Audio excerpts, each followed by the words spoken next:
Bienvenidos a otro episodio de Break Your Stigma. Mi nombre es Kevin Ortiz y en este episodio me encuentro con la doctora Ruth Mercado. Ella es consejera en rehabilitación. Bienvenida, gracias por estar aquí. Muchas gracias por la oportunidad y por la invitación y honrada de estar con ustedes en el día de hoy. Llevamos tiempo buscando hacer una colaboración y estar aquí y por fin se nos dio. Por fin se nos dio. Por fin se nos dio. Es justo y necesario. Definitivamente. Y más, la manera en que comenzó Break Your Stigma, el primer episodio que yo hice fue pensando en la diversidad funcional y que pues no todas las discapacidades son visibles. Más allá de hablar de mi historia, pues también incorporar otras, porque yo conozco a la doctora Mercado de hace unos años atrás, cuando yo estaba en la universidad y tomé cursos con ella, y ella es bien apasionada con lo que es la diversidad funcional, ha hecho de eso su carrera. Tiene también su proyecto creativo que se llama Diversidad Funcional en Acción, y yo pienso que ha sido más que perfecto traerla hasta acá para poder hablar del tema de hoy, que sería el capacitismo. Pero antes de entrar en materia, vamos a doctora, que nos explique cómo ha sido su trayectoria y cómo ha sido su interés en la diversidad funcional y llegar hasta donde es ahora. Mira, yo te voy el cuento largo, corto. Yo creo que yo siempre he tenido la visión de ayudar. Yo tuve un gran ejemplo. Mi papá era una persona totalmente desprendida, y antes, ¿verdad?, de que él muriera, su labor era de trabajo social, literalmente. Y yo siempre dije, yo quiero ayudar a las personas así como mi papá ayudaba. Y llego a la consejería en rehabilitación de una manera no intencional, pero cuando llegué, yo dije, esto es lo que yo quiero. Yo creo que yo hice todo mi bachillerato. Yo comentaba con un estudiante que, aunque tú no lo creas, mi visión era ser una socióloga trabajando asuntos de género, porque es otro tema que me encanta, pero siempre me apasiona más el proyecto de ayuda comunitaria, ayuda social. Así que llego a la Escuela de Consejería y Rehabilitación. Yo recuerdo que yo estaba en una reunión inicial, porque era la reunión de la maestría inicial, y estaba el licenciado Casio, empieza a hablar el licenciado Casio, y yo empiezo a llorar, y a llorar, y a llorar, y yo decía, Dios mío, esto es lo que yo quería, y llegué. Así es que yo llego allí. Yo nunca hice una búsqueda de la profesión, yo nunca hice una investigación de la profesión, yo llegué literalmente por una recomendación de un amigo. Así que él vio en mí las cosas que yo no había visto, así que prácticamente él hizo el pareo ocupacional de la profesión y mi personalidad y de lo que yo buscaba. Así que, y llego hasta allí y ahí dije, esto es lo que yo quiero. Inclusive cuando terminé mis estudios de maestría, me fui al campo ocupacional, trabajé unos años, me di cuenta de muchos retos que había dentro de la población y dije, desde este punto tal vez yo no puedo hacer tanto. Yo creo que yo necesito estudiar más para yo poder impactar desde otra dimensión. Y ahí es que decido irme a los Estados Unidos a hacer el doctorado en consejería en rehabilitación, pero en el área de educación. Y luego, pues, luego de 5 años regreso a Puerto Rico y empiezo a trabajar directamente dentro de el Higher Education, ¿verdad? Dentro del área de educación superior. Pero ya yo había trabajado en proyectos de vida independiente, en proyectos de transición, ya había trabajado también en la administración de rehabilitación vocacional, así que yo, ¿verdad?, tenía una trayectoria de experiencia trabajando con la comunidad con diversidad funcional, y luego pues decido, ¿verdad?, moverme en otra esfera para poder trabajar con ella. Wow. Esa fue mi historia. Así que a veces las casualidades de la vida también tienen propósito. Eso estoy pensando, que no fue como que usted desde que estaba en high school o desde que es pequeña dijo, yo quiero esto, sino que la experiencia y la vida la ha llevado hasta ahí. Literalmente me ha puesto en los lugares, me ha puesto en... Yo recuerdo cuando yo decidí ir a hacer el doctorado, eso fue un acto de fe. yo no tenía ayuda económica, yo no tenía nada, yo dije, yo quiero ir a hacer el doctorado y ya, y no, como no lo daban en Puerto Rico, ahora mismo ya hay un programa en Puerto Rico que lo tienen, pero en Puerto Rico no habían programas doctorales exclusivamente basados en esta especialidad, y yo me fui en fe, y yo recuerdo que yo llegué a Iowa y la primera orientación, el director del departamento me dijo, I have something for you, y esa era la beca de 2 años para cubrir todos mis gastos. Así que Wow. las cosas se alinean, ¿verdad? Se alinean Ujú. en su proceso, y yo sé que, ¿verdad? También mi compromiso con lo que quiero, digo yo. Exacto.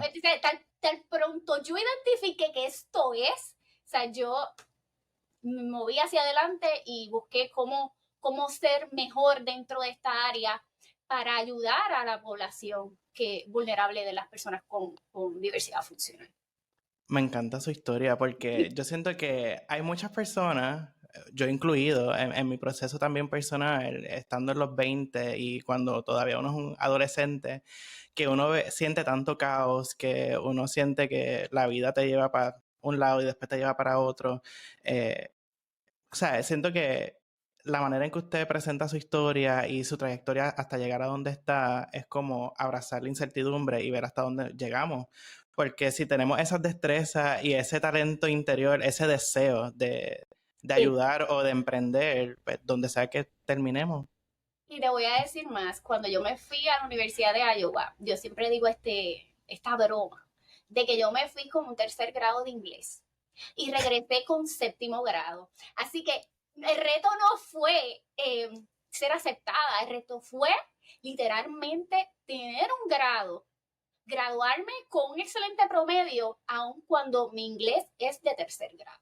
Así que obviamente esto requirió esfuerzo, grupo, ¿verdad? Que yo buscara todos los recursos dentro de la universidad para yo poder competir en iguales condiciones que mi compañero, pero hasta cierta manera yo era una persona que estaba en desventaja de todos los demás. Mientras Ujú. todos mis amigos estaban, salían, compartían, yo estaba estudiando, haciendo, sabrá Dios, un paper, ¿verdad? O un trabajo que era para un mes después, pero yo los tenía que empezar un mes antes porque necesitaba de muchos apoyos, que me revisaran completamente mi ortografía, que revisaran, que inclusive cuando tenía que dar presentaciones, tenía coaches dentro de la misma universidad para practicar, para poder lucir bien dentro de las presentaciones. Así que no fue trabajo, ¿verdad?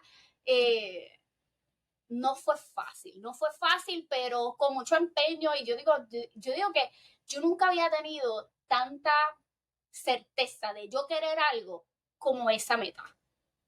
¿Sabes? Porque Wow. irte de esa manera, no todo el, no todo el mundo hace esa locura de irse sin tener una base de inglés suficiente para competir en un programa doctoral, pero no vencer, ¿sabes? No vencerse en el proceso. No hay que Verdaderamente, intimidarse, no intimidarse, yo digo yo, no ajá. intimidarse en el proceso. Sí que no hay límites. Cuando uno quiere algo, ¿verdad? Además de los privilegios y los obstáculos que uno se puede encontrar en el camino, Claro, también hay posibilidad. claro, Hay claro. posibilidad para eso. Y me alegra mucho que estamos aquí Sí, después de todo ese esfuerzo y me alegra un montón, de sí. verdad. Ahora, entrando en materia y entrando más bien en, en el tema que vamos a estar trabajando hoy, ¿cómo usted, como consejera en rehabilitación y con toda su experiencia, en primer lugar, cómo definiría la diversidad funcional? Porque sé que es un término que ha cambiado durante los años, antes se llamaba de otra manera. ¿Cómo usted como profesional lo describiría o lo definiría? Yo no puedo alterar la definición si no la baso en la ley ADA, que es la que define que una persona con impedimentos, o en este caso una persona con discapacidad, porque él utiliza el concepto de discapacidad, una persona con discapacidad es una persona que tiene un impedimento físico, mental o sensorial que impide en sus actividades del diario vivir, que impacta sus actividades del diario vivir, una o más de sus actividades del diario vivir. Así que el concepto de diversidad funcional es uno que se ha cogido de, de movimientos que han tratado de redefinir lo que es el concepto de discapacidad. Pero la realidad es que tenemos que estar claros de que la ley ADA establece el concepto en su ley como persona con discapacidad. Aunque en Puerto Rico, a medida que se han desarrollado legislación estatal, se ha tratado de eliminar el concepto de discapacidad porque sienten que el concepto de discapacidad tiene una carga negativa y se ha evolucionado como inicialmente como persona con impedimento y ahora mucha de la legislación asume, ¿verdad?, el concepto de persona con diversidad funcional. Pero cualquiera de los tres términos están bien. No hay una, ¿verdad?, que impacte al otro. Inclusive hay parte de la comunidad con diversidad funcional puede decir, no, es que a mí el concepto de diversidad funcional no me gusta. A mí me gusta el de discapacidad. A otros les gusta el de impedimento. Entonces, pues no pasa nada. Creo que podemos trabajar con ambos, con cualquiera de los términos. Sí que dependería de la persona, pero pensaría la manera en que ha evolucionado el término es como humanizarlo en parte, Claro, porque usar un lenguaje centrado en la persona y no en su condición, que claro. me parece algo bien bonito y bien humanista, porque al final del día nuestras condiciones no nos definen, sino que pues son parte de quienes somos, Una pero no son el característica todo. más, claro. Y es algo que siempre me ha llamado la atención y me gusta mucho, ¿verdad? La manera en que lo explico y la manera en que lo trae, porque entiendo que es bien importante la manera en que nombramos y definimos las cosas. Eh, Así que, teniendo ya una base de lo que es la diversidad funcional y de lo que son los impedimentos, la comunidad en sí, ¿cómo entonces sería el capacitismo? Pues mira, esta palabra de capacitismo obviamente se inicia desde, desde comunidades como comunidades que trabajaron todo lo que es el concepto de discriminación sexual, discriminación por edad, discriminación por género. Todas estas, todas tienen, ¿verdad?, un ismo, ¿verdad? Ujú. Y se crea también el concepto de capacitismo, que es un concepto que que lo que es este sistema de creencias y prácticas que discrimina o margina a la persona con diversidad funcional basado en que la persona no es capaz, ¿verdad? En delimitar o limitar esas capacidades que tiene la persona con diversidad funcional. Sí, que es básicamente discriminar o tener algún tipo de prejuicio con una persona basado en sus capacidades o Capacidad, discapacidades. exactamente, porque pienso, ¿verdad?, que la persona no es capaz de hacer eso. Y ya ahí entra ese sesgo, esa discriminación, ese estereotipo de que esa persona no es capaz de hacer esta tarea o no es capaz de hacer eh,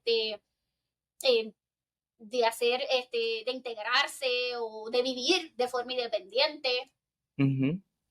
Yo estaba, antes de interesarme en hacer un episodio como este, que realmente salió de la clase que tomé con usted de diversidad funcional en acción y todo lo que aprendí, yo he estado buscando historias de muchos pacientes con diversidad funcional y explicando la manera en que ven, perciben el mundo y cómo se ven en sociedad. Y me topé con la historia de esta persona que tiene un síndrome que ahora mismo no recuerdo y estaba hablando del capacitismo y ella decía que es uno de esos ismos que generalmente queda fuera en las conversaciones que se tratan de las minorías y la diversidad. Y eso me pareció bien interesante porque al día de hoy se ve. Cuando hablamos de minorías y hablamos de diversidad, podemos hablar de la comunidad LGBT, podemos hablar de de la comunidad de inmigrantes, de mujeres o personas FEM. Pero no siempre hablamos de las personas con diversidad funcional. Y desde que yo me topé con ese dato, yo he estado bien pendiente eh, para ver si en efecto es real y lo he visto así. Que se minimiza la discapacidad. Uno de los datos que estaba leyendo era la mayoría de las personas no revela que tiene algún tipo de discapacidad porque no quiere ser juzgado por mi discapacidad. no es lo mismo que ser mujer y estar orgullosa de ser una mujer, ¿verdad? Así que la discapacidad se ha invisibilizado. Se ha invisibilizado y el invisibilizarla produce no orgullo. Inclusive, no, que eso era algo que yo te decía que tenía que hablar, ¿verdad? Porque el orgullo está relacionado a yo conocer mi discapacidad, a yo aceptar mi discapacidad, a yo enfocarme en lo que puedo hacer y en lo que no puedo hacer. Uh-huh. Y lo que vemos es que, por ejemplo, me pasa continuamente, yo le pregunto a alguien, ay, háblame de tu discapacidad. Ay, yo no sé cuál es. Wow. Ajá. Y ocurre más de lo que tú te imaginarías y ocurre mucho con adolescentes, particularmente en su proceso de transición a la vida universitaria. ¿Por qué? Porque quien estaba al mando de los procesos muchas veces no, eran los padres. Los padres Claro. y la comunidad dentro de su entorno, la comunidad escolar. ¿Qué pasa? Muchas veces ese joven no era integrado dentro de los procesos y entonces él, no, yo sé que yo voy a un salón y me ayudan. Pero eso es, sí, pero ¿cuál es tu condición? ¿Cuál es el nombre? No, yo no sé.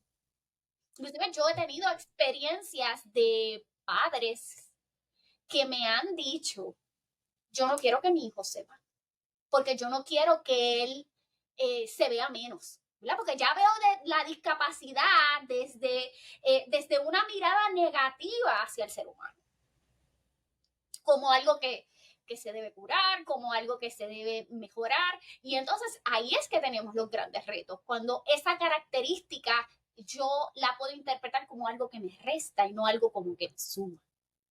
Eso es algo bien fuerte. Y recuerdo que cuando yo tengo aquí unas anotaciones de la clase que cogí hace como 5 años atrás. Y esa manera de pensar, que también la hablé en otro episodio de las notas sobre el estigma y demás, porque al final del día tiene que ver con el estigma de igual manera, pero viene con el modelo moral de lo que es la discapacidad, que dice que es un error de la naturaleza, que viene por pecado, que viene porque hiciste algo malo, y es algo que se debe curar. Y es un modelo y una perspectiva de vida que ha prevalecido por muchísimos años. Y no solamente eso, ¿verdad? Cuando uno como persona tiene diversidad funcional, puede ser difícil aceptarlo y eso puede tardar muchísimos años. Eh, exacto, porque empieza con uno mismo también, a aceptarse y sentir orgullo en eso. Pero también la manera en que nos relacionamos con el mundo y la manera en que nos presentamos. O sea, es una cosa que uno no sabe cómo está conectado con la otra porque es como abarca todo, toda la parte de la sociedad, toda esa parte psicológica, incluso médica, ¿sabes? Es algo bien fuerte y me preocupa, y, o sea, no me preocupa, pero me llama mucho la atención el hecho de que has tenido experiencias con personas que o no saben cuál es su diversidad funcional o no la quieren reconocer. O sus padres no quieren que ellos sepan. Y eso es un gran reto porque cómo yo puedo validar la autoestima de mi hijo, cómo yo puedo trabajar para que él pueda tener apoderamiento, autodeterminación, si él no puede reconocer cuáles son sus limitaciones y cómo las va a compensar o cuando necesito ayuda, ¿dónde ir? Uh-huh. Porque si tengo unas limitaciones, probablemente yo voy a necesitar algún apoyo en algún momento. ¿Dónde debo ir? Que eso a mí me pasó cuando yo empecé la universidad y así fue que yo la conocí a usted. Yo no sabía que había ayuda para las personas. Yo ni sabía que yo tenía diversidad funcional. Vamos a empezar por ahí. Yo soy uno de esos casos. Y no era porque yo no lo reconociera, sino por el hecho de que genuinamente no sabía. Y mis padres estaban bien preocupados por mí cuando yo empecé a estudiar porque pensaban que yo no lo podía lograr. Y ahí fue que llegaron a donde usted y después yo llegué. Y aprendí que en efecto sí, yo soy una persona con diversidad funcional, aunque no sea visible, hablamos de esto en el primer episodio. Eh, pero más allá de eso, Y yo pues después que uno sabe los recursos, los reconoce y uno trabaja en eso. diste en el clavo de algo, dijiste, mi condición es invisible. La mayoría de las condiciones son invisibles. Y como las puedo esconder, Pues Se internalizan. claro. Y entonces, eso es un concepto, ¿verdad? Que dentro de estas lecturas de ese capacitismo internalizado. Yo como persona con impedimento, o yo como padre de una persona con impedimento, ¿cómo yo puedo internalizar ese capacitismo y verme a mí mismo como incapaz de alcanzar mis cosas? O dentro de la sociedad, este ente, ver a esa persona como incapaz de alcanzar sus metas. Y entonces es como nosotros tenemos que derribar ese capacitismo internalizado para poder lograr cambios en la sociedad que sean efectivos, que permitan que realmente haya una justicia social a esta persona con impedimento.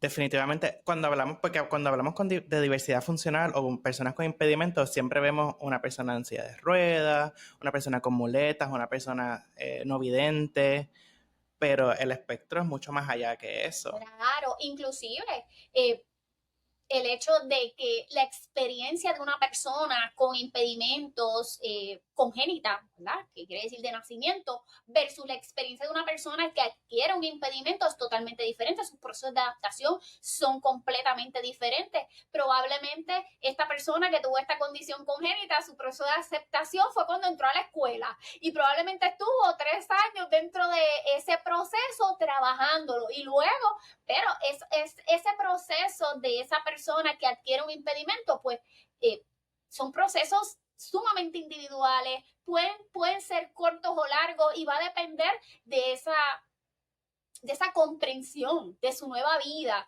porque, por ejemplo, cuando uno adquiere un impedimento, está este proceso, ¿verdad? De negación, de que yo quiero ser igual que antes. Y entonces, eso es lo que te impide realmente tú moverte a ver, ok, ¿qué puedo hacer? ¿En qué debo modificar? ¿En qué puedo alcanzar de otra manera? Y eso te impide ver tu nueva realidad de una manera con opciones. Porque literalmente esa persona está sumergida en que ahora no puede hacer las cosas como antes.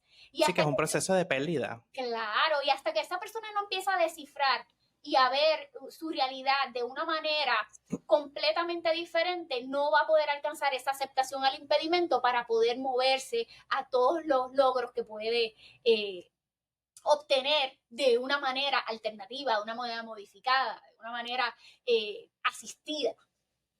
Sí, sí, que de verdad que el trabajo que usted hace con, en este caso ya en la universidad y en su vida profesional es de gran impacto, o sea, va más allá de factores externos. Esto se trata de procesos internos, de procesos de crecimiento, de reconocimiento y de madurez, porque de igual manera uno madura en el proceso, reconociendo las Yo tengo que discapacidades. ser bien honesta contigo, Kevin.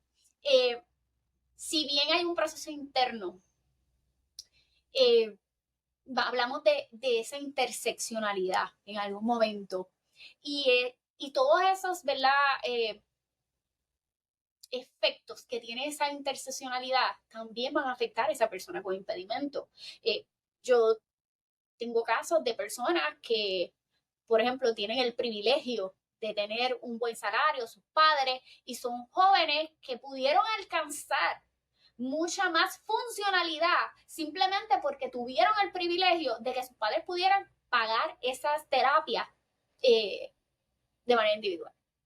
Porque ya las Ujú. que daba el departamento era hasta tal, y entonces pudieron lograr alcanzar mayores beneficios, ¿verdad? En términos de funcionalidad para esa persona con impedimento, porque, por ejemplo, lo expusieron un equipo, porque nos guste o no eh, el, el componente social es vital. O sea, el tener Ujú. a este joven sumergido en deportes, en actividades extracurriculares que le ayuden a desarrollar destreza, es un joven que eventualmente va a tener mayor integración en la sociedad. Claro. Y dijiste algo bien importante, la parte de la interseccionalidad. Como salubrista siempre pienso en los determinantes sociales de la salud y hay un montón de variables a considerar cuando se trata de este tema. Así que más allá de la discapacidad, todo lo demás es una cosa por encima de otra y la experiencia varía muchísimo, interna y externa. Claro, claro. Y desde el principio, mira, tengo 2 personas muy cercanas a mí que han tenido sus hijos con síndrome de Down. Y a las 2 personas, el acercamiento siempre profesional del médico es siempre, tienes que decir si vas a abortar o no, ¿verdad? Wow. Siempre se ve el niño con discapacidad como con la opción de abortar. Se conecta. ¿Qué tú quieres? Sí. ¿Realmente quieres tener un hijo con impedimento? Y ahí entran muchos issues éticos Claro, y morales. claro. Y entonces las 2 personas me han dicho, esta ha sido la mejor experiencia de mi vida, ¿verdad? Dicen, qué bueno que yo no le hice caso, ¿verdad? A este profesional, porque inclusive te ponen deadline, o sea, te cuesta Claro. esta semana para hacer el aborto, así que tienes que decidir qué vas a hacer. Qué fuerte. Y es una... ella siempre lo menciona, te lo digo porque una de mis mejores amigas me dice que ha sido el momento más duro de su vida. Como yo, ¿sabes? Y me dice, ella me dice, mira, aunque yo no creo en el aborto, pero era solamente el planteármelo de esa manera, era algo que no podía Claro. entender, que no podía analizar, que me hacía ser vulnerable. Claro. Porque el embarazo de por sí es un proceso bien vulnerable y más cuando es una maternidad deseada. Y que te traigan ese tipo de noticias es bien impactante Claro. y bien fuerte. O sea, yo no me quiero imaginar estar en esa posición. Definitivamente que es algo bien fuerte y es algo que amerita mucho esas perspectivas de igual manera. Y al final del día quien decide es la persona que va a gestar ese feto. Así que Claro. es importante tener eso siempre en mente. ¿De qué maneras nosotros podemos manifestar capacitismo sin darnos cuenta? O sea, ¿qué prácticas como sociedad tenemos que son un reflejo del capacitismo y no lo sabemos? Mira, yo en este proceso de búsqueda, yo quisiera enfocarme específicamente en las microagresiones, porque el capacitismo, ¿verdad? Es la discriminación, pero las microagresiones son esas acciones inconscientes o inconscientes que hacemos y literalmente lo que tienen un efecto de discriminación. Y mira, yo no quiero tampoco, yo quiero que seamos conscientes de que podemos caer en la trampa de la microagresión, ¿no? Somos seres humanos sesgados, somos seres humanos que tenemos prejuicios, nos guste o no, tenemos los sesgos, están ahí, es parte de nuestro desarrollo como ser humano, pero lo que te invitamos en el día de hoy es que aun cuando, ¿verdad?, tengamos esos sesgos predispuestos, podamos detenernos y decir, oye, hice esto bien. Di este comentario de manera adecuada. Ay, yo creo que percibí que la persona no le gustó. Y pedir perdón si es necesario. Y mira, explícame, edúcame, cómo se debe hacer, cómo se debe decir. Yo creo que esa es nuestra parte como sociedad. Basado en empatía, basado, ¿verdad?, en respeto y en dignidad. Yo puedo cometer errores. Y Ruth Mercado ha cometido errores. No estoy exenta, he cometido errores. Y me siento tan mal porque imagínate, y dice, ay, Dios mío, la doctora Mercado y yo, ay, Dios, te digo, y a veces son como amistades que, ¿por qué? ¿Qué me pasa?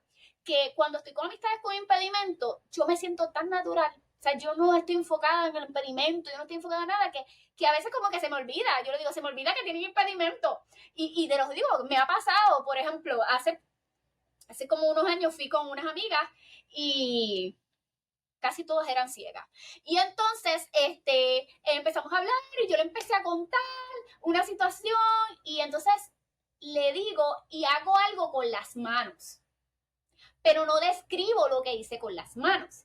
Yeah. Y entonces la que está al lado mío, que también era ciega, me dice, le dice a las otras, ella hizo esto con las manos. Y yo, ay, Dios mío, qué vergüenza. Y yo, perdónenme. Y ella, no te preocupes. Y me dice, yo estaba así, como hablando tan normal, que olvidé que la descripción que yo hacía con mis manos también para ellas era importante entender el contexto de lo que yo estaba hablando. Claro. Así que podemos, ¿verdad? Y a eso, ¿verdad? De estas microagresiones que pueden ser conscientes, pueden ser inconscientes, pero qué bueno, ¿verdad? Uno darse cuenta, pedir disculpas y aprender del proceso para no continuar haciéndolo. Y, por ejemplo, parte de las microagresiones que podemos hacer, que comúnmente se hacen, es infantilizar a la persona con impedimento. Ay, no, ay, bendito el nene. Y entonces un nene de qué, de 35 años, no, eso no es un nene, eso es un adulto. Así que pasa mucho cuando las personas tienen algún tipo de condición de paralesía cerebral, que tienen problemas del habla y lenguaje, que entonces como tal vez su comunicación es más dilatada, pues entonces también piensan que son niños. Está el prejuicio a que las personas con diversidad funcional son asexuales, no tienen vida sexual, no pueden independizarse, no pueden vivir solos, no pueden tener pareja, no pueden tener sexo, no pueden masturbarse. Y entonces es como que este tipo de no, pero es que esa persona, no, jamás. Eso es como un tema que no se toca y realmente es una amenaza para la misma comunidad el no hablar de esto, porque es una amenaza a su seguridad, porque la mayoría de las personas con impedimento están en riesgo muchas veces por sus familiares al abuso sexual. Así que yo tengo que orientarlos, educarlos para que eso no sea. Pudieran ser yo recuerdo un artículo que me encantó en términos que aquí pasa mucho, en términos de la transportación. Nosotros tenemos unas dificultades gubernamentales en términos de transportación en toda nuestra isla. Los únicos que tienen transportación es el área metropolitana, pero el resto de la isla no hay oportunidades de transportación para la persona con impedimento. ¿Qué ocurre? Que esa persona con impedimento se queda desplazada completamente dentro de sus hogares porque no tiene opción de movilizarse. Así que, pero ¿qué pasa? Yo recuerdo este artículo que me encanta que decía que ella estaba en la parada y como el chofer de la guagua fue en California, el chofer de la guagua vio que él necesitaba bajar la rampa y cogió y siguió. Y no se paró. Wow. Eso es una microagresión, ¿verdad? ¿Por qué? Porque como sé que te tengo que dar apoyo por no dártelo, pues sigo. Eso es una agresión completa. Eso definitivamente es una agresión completa. Yo estoy, a la manera que usted está hablando, yo estoy tratando de imaginarme estando ahí, yo lo vería como una agresión hacia mi persona. Correcto, completamente. Correcto. Y entonces esa persona dice, mira, yo lo que necesitaba era la rampa, yo no necesitaba más nada. Cosas como microagresiones, me encanta mucho una historia que tiene Cristal, específicamente con esto de los perros de servicio. Los animales de servicio son animales altamente entrenados para hacer unas tareas específicas. ¿Qué pasa? Usted no los puede tocar, usted no los puede acariciar, usted no le puede dar comida, usted no está trabajando. Y yo recuerdo, y nunca voy a olvidar porque son de las historias como que te conmueven el corazón, Cristal hablando de que ella estaba en Plaza Las Américas subiendo las escaleras eléctricas con su perro de servicio y una persona empieza a hacerle cucas monas, ¿verdad? Como le llamamos en Puerto Rico, a acariciarlo, a decirle cosas a su perro de servicio.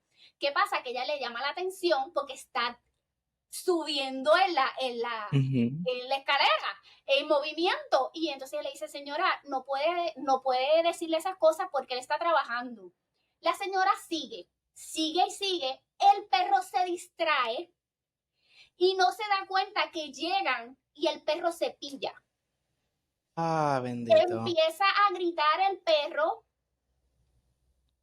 y entonces ella es ciega, ella no ve, ella empieza a tocarlo a ver si tenía sangre, a tal magnitud que tuvo que llamar a su familia para que vinieran para evaluarlo. ¿Por qué tenemos que llegar hasta eso? Y eso viene con la actitud de la gente, con el entendimiento y la empatía. Claro. Y con la educación de que tú tienes que respetar. Si es inclusive, ella le alerta y aún la persona no tiene la empatía para dejar, ¿verdad? El comportamiento y respetar que ella estaba en ese proceso. Y esas cosas, esas microagresiones, ¿verdad? En unos casos serían agresiones completas, pero lo que le llaman en literatura microagresiones son las que impactan la vida de esa persona con diversidad funcional continuamente. Continuamente, porque, por ejemplo, yo digo, ir a una agencia gubernamental y no tener intérprete de lenguaje de señas, cuando tú fuiste citado, una cita médica, y no tener, eso es una microagresión. Si tú sabes que yo venía para acá, si tú sabes que yo necesitaba interpretación, ¿dónde está el servicio? ¿Verdad? Y todas estas cosas que se dan microagresión, que esto se pasa, pero esto es común. Vas a un espacio médico y el baño no es accesible. También. Esos son espacios que tú tienes que esperar 4 o 5 horas y tienes que entrar de lado, no cabe una silla de ruedas. No, eso no es. Y eso es teniendo la ley ADA que protege a la comunidad entera. Claro, teniendo la legislación al día, pero es un edificio antiguo, pues no se puede, pero hay que buscar las formas, para yo desarrollar espacios accesibles y más cuando nos guste o no, que es algo que yo trato de hacer consciente a los profesionales de la salud, es que la comunidad con diversidad funcional sigue en aumento. Puerto Rico es una de las regiones con más casos de personas con diversidad funcional en todo Estados Unidos.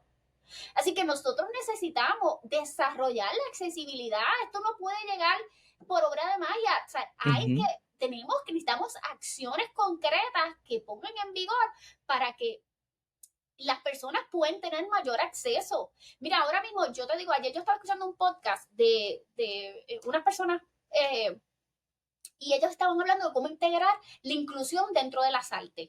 Mira, yo amo las artes. El que sabe, el que me conoce, yo amo las artes. A mí me encantan las obras de teatro, los musicales, todo eso a mí me gusta. Y entonces decían, en el musical hay lenguaje de señas, no de una persona, todo el equipo hablando lenguaje de señas, dependiendo la obra, ¿verdad? Inclusive tenían una obra que ellos estaban hablando de la casa de Bernarda Alba, que la hija de la actriz principal era una persona con síndrome de Down. Pero no estaba haciendo el papel de una persona con síndrome de Down, estaba haciendo el papel de la hija. Así que, y me dice, ¿cómo podemos crear espacios intencionados que permitan la inclusión de manera normalizada? Pero para llegar ahí, uno puede soñar con la utopía, todos soñamos con una utopía, pero llegar hasta ahí es una transformación completa, porque de por sí la forma en que estamos construidos como personas y como sociedad es sin considerar a las personas con diversidad funcional. Pero falta mucho por hacer, pero tú sabes que, Kevin, yo quiero ser optimista. Mira, cada vez que yo viajo, yo cuando fui a Australia y New Zealand, y yo lo tengo que gritar a los 4 vientos, mira, ha sido de los países más accesibles de este mundo. Mira, yo me sentía en Disney. Tú decías, wow. Y yo decía, Dios mío, pero es que esta gente lo ha pensado todo. ¿Sabes? En New Zealand, yo fui a un parque de niños inclusivos, donde tú te podías montar en la máquina en tu silla de ruedas y jugar en la silla de ruedas. O sea, todas las playas tenían acceso al mar. Y yo decía, es posible. Esto, si tú tienes una conciencia, es posible. Lo que necesitamos es voluntad. Voluntad de que esto no pensar de que esto todo tiene un valor, ¿sabes? Un gasto económico. Mira, claro, hay actitudes que son completamente gratis. Empatía, respeto, que es completamente gratis. Que lo que necesitamos es voluntad de las personas para que asuman que realmente la diversidad es parte de la humanidad. Cuando yo hice mi tesina del programa de honor, cuando estaba haciendo el bachillerato, que yo la hice sobre la comunidad transgénero, hubo un quote que dijo un biólogo que se quedó conmigo. No recuerdo exactamente cómo era, pero iba por la línea de que la biología ama la diversidad y la sociedad la odia. Y eso se me ha quedado bien presente y ha sido parte de mi motor para conseguir mis carreras académica y profesional, o sea, teniendo siempre eso en mente, porque uno lo vive, uno lo ve y lo entiende. La manera en que, por ejemplo, aquí en Puerto Rico y Estados Unidos, tratamos a las personas con diversidad funcional, que a veces es como que ni las tenemos en cuenta, o sea, a ese nivel. Y es algo bien fuerte. Sí, y es difícil, a veces tú, eh, porque por más que, mira, yo digo, yo trato con la educación, pero yo, yo digo que en mi casa, yo también, ¿verdad? Porque con nuestras acciones nosotros también educamos. Claro. Y yo recuerdo que yo fui al restaurante argentino de todos los jóvenes con neurodiversidad y discapacidad intelectual, y yo estaba súper, ¿verdad? Emocionada porque estaba allí, es un proyecto que fomenta la inclusión, que fomenta el desarrollo de destreza, de integración al mundo del empleo en personas que tienen literalmente un índice sumamente pobre de integración al empleo. Y yo recuerdo que, para que tú veas que todo lo que mi esposo viene y me dice, ay, yo le voy a dar esto de propina. Y yo le dije, no, tú le vas a dar lo que le hemos dado a todos los demás restaurantes, porque nuestras acciones tampoco van a ser basadas en pena. Yo sabía que me ibas a decir eso. Y ella dice, sí, porque yo dice, no, ellos son, tú los vas a tratar como cualquier otra persona. El proyecto está hermoso, no, pero tú sabes que esto es para todo el mundo. No, tú le vas a dar lo mismo que le darías a cualquier otro restaurante, a cualquier otro mesero.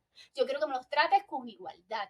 No, es que yo no los veo con pena, no, pero se refleja eso. O sea, no podemos Sí, inconscientemente. Vamos con inconscientemente, la pena. exactamente, no. Ellos están Wow. trabajando, están haciendo su esfuerzo, ellos están.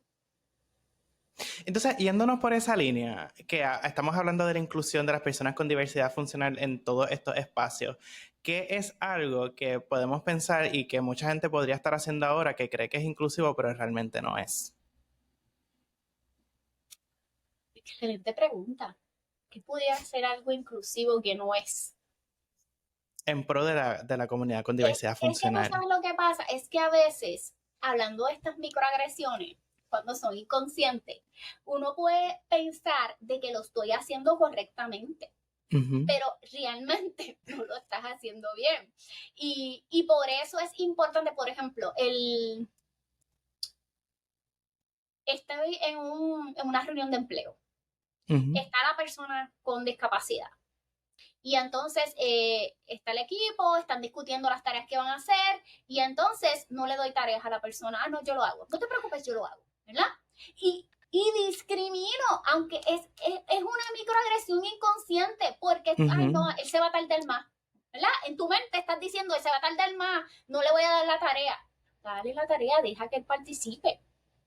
Y yo a veces te lo digo, me pasa mucho cuando voy a las compañías. Yo el año pasado y el anterior fui a muchas corporaciones y yo le decía, hay muchos mitos relacionados a las personas con discapacidad. Y él me dice, pero mira para el lado. Y yo le decía, ¿tú tienes algún compañero que es lento? Que se tarda en hacer las tareas, y tiene alguna discapacidad. No. Dices, ¿por qué somos tan inflexibles con las personas con discapacidad, pero con mi compañero de trabajo que tiene las mismas acciones? No, no soy inflexible. Y pensamos que estamos salvando a esa persona con esa actitud. Exactamente.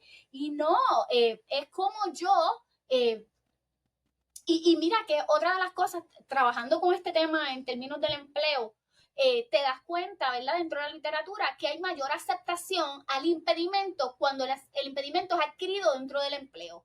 Pero el problema es cuando el impedimento es, ¿verdad? Congénito o que la persona va a buscar empleo por primera vez. Ahí hay una barrera completamente de que, no, porque es que yo no sé el valor de esa persona. Qué fuerte. Y entonces, por eso tenemos montones de personas en Puerto Rico altamente capacitadas. Personas con impedimentos altamente capacitadas, con maestrías, con doctorados, que nadie le ha dado la oportunidad de empleo. Y que pueden ser igual o más competentes que cualquier otra persona. Correcto.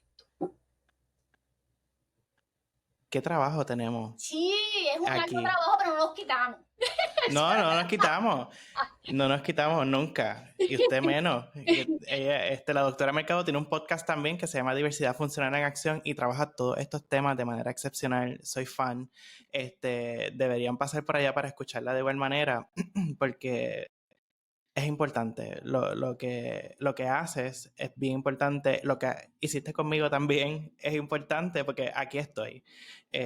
Así que Yo creo que eso es lo más hermoso, encontrarlos después y verlos realizados y verlos, ¿verdad?, dentro de su propósito de vida, ¿entiendes? ujú, Y yo creo que eso es hermoso. Yo recuerdo que una de las cosas más impactantes en mi vida fue un trabajo que yo tuve con high school. Y ujú. después me los encontraba cuando habían terminado el bachillerato. Y yo, ay Dios mío, qué grande.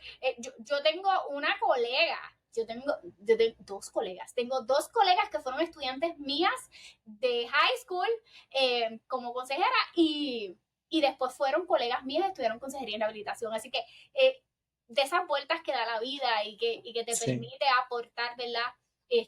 Un quito, ¿verdad? Sí, por Sí. más pequeño que usted lo vea, es algo bien grande. Es algo bien grande y lo veo en mí, lo veo en otros compañeros que están también creando contenido o que se han impulsado a perseguir más cosas que antes posiblemente no lo habían planteado. Porque cuando hablamos de capacitismo, estamos hablando incluso de un detrimento emocional, de un encajonamiento, como estábamos hablando al principio. Y uno cae como que en ese hoyo negro de yo no puedo, salen todos estos síntomas de ansiedad, de depresión y de estrés postraumático y nos cohíben. Y al final del día terminamos siendo nosotros mismos nuestros propios enemigos, basados en esas percepciones que vienen desde afuera y que no necesariamente son ciertas. Y yo creo que ese es yo digo que lo más que a mí me encanta de mi trabajo es que puedo trabajar en diferentes áreas, ¿verdad? Tanto como dar clases, como estar aquí directamente con ustedes, porque el sembrar esa semilla de que tú tienes la capacidad para lograr todo lo que te propongas en tu vida es fundamental en la persona con diversidad funcional porque podemos tener personas que han tenido tal vez padres que se lo han repetido montones de veces, pero podemos tener personas que su núcleo familiar nunca fue de apoyo y que lo que hizo fue reforzar esas debilidades y decirle, ah, no, es que tú no puedes, es que tú siempre despistado, es que tú siempre, y entonces reforzar, entonces la persona no cree en sí mismo. Al no creer en sí mismo, aunque tenga las capacidades para lograr lo que quiera, él mismo se descarta. Y entonces es ese gran reto que tenemos en mover, ¿verdad? A, a, a estos jóvenes, ¿verdad? Ujú. Por eso te digo, es un trabajo arduo porque ya salen los padres, empezamos, ¿verdad? Nosotros a trabajar con ustedes y mi visión, ¿verdad? Es una visión de empoderamiento. Yo le digo siempre digo a los estudiantes, yo no soy aquí tu mamá, ni voy a estar encima de ti, ni nada de esas cosas. Yo lo que quiero es que tú aprendas, porque en el mundo real no va a haber papi, no va a haber mami, no va a haber un mercado. Así que yo lo que necesito es que tú aprendas a cómo defenderte, a cómo autogestionarte, que permita que cuando tú tengas, ¿verdad?, la necesidad de ser necesario de un acomodo razonable en el área de empleo, tú puedas vocalizarlo, tú puedas expresarlo, tú puedas explicar de manera adecuada cuáles son tus necesidades dentro de ese empleo. ¿Qué mensaje le darías a personas que nos están escuchando, sean pertenecientes de la comunidad con diversidad funcional o no? Mira, parte del mensaje, me gustó algo que estoy aquí, bendito Dios. Eh, la realidad es que el capacitismo es una barrera invisible y tenemos que derribarla con conciencia, tenemos que hacernos conscientes de que existen sesgos en nosotros mismos, y que tenemos que educarnos de las maneras, ya sea escuchando este podcast, escuchando Diversidad Funcional en Acción, accediendo a redes sociales que me ayuden a educarme sobre el tema y sobre todo a accionar. De nada sirve que yo tenga todo el conocimiento si yo no pongo en acción esa educación, si yo no pongo esa empatía en acción, si yo no pongo esa dignidad en acción, si yo no pongo ese respeto en acción, yo tengo que, ok, ay, lo dije mal, no sé cómo hacerlo. Preguntar, usted tiene, o sea, si yo no sé hacer algo, nada, la comunidad con diversidad funcional dice nada sin nosotros, todo con nosotros. Así que tú tienes que, mira, explícame cómo te puedo integrar, qué quieres hacer, en qué quieres participar y que ellos mismos puedan integrarse dentro de todos los espacios. Porque hay veces que las recomendaciones a veces son como, tú dices, ay, eso era tan sencillo. Y uno complicándose, haciéndose, ¿verdad? La idea de que tiene que cambiar el mundo y era algo, la adaptación, la modificación era tan sencilla que permite el acceso y permite la inclusión. Así que yo creo que la invitación el día de hoy es a eso, a ser conscientes de nuestros sesgos, a educarnos y a tomar acción para cambiar y hacer de este mundo mucho más accesible. Yo creo que esto ha sido un tremendo cierre con ese último mensaje para todas las personas que nos escuchan, que sean parte de la comunidad o que quieran ser aliadas, ¿verdad? Siempre desde el respeto. Uno no lo sabe todo al final del día y es la actitud y la manera en que nos presentamos y nos asesoramos que hace la diferencia. Y al final del día, siempre desde el respeto, pero con acción. Así que les invito a que sigan a la doctora Ruth Mercado en Diversidad Funcional en Acción en Instagram. ¿Tienes otra página? Y a Facebook y está en TikTok también. No lo En todas las plataformas. Pero... En todas las plataformas es un contenido que les va a educar un montón, les va a traer mucha información y conciencia sobre cosas que son reales y que la gente lo vive día a día. Así que les exhorto a que escuchen del proyecto de la doctora Mercado, compartan este episodio. Si nos escuchan o nos ven en Spotify, dejen un comentario o en YouTube. Y nada, esto fue Break Your Stigma y gracias doctora por estar aquí, de verdad que todo. honrado. Sí, igual. Un abrazo. Hasta la próxima.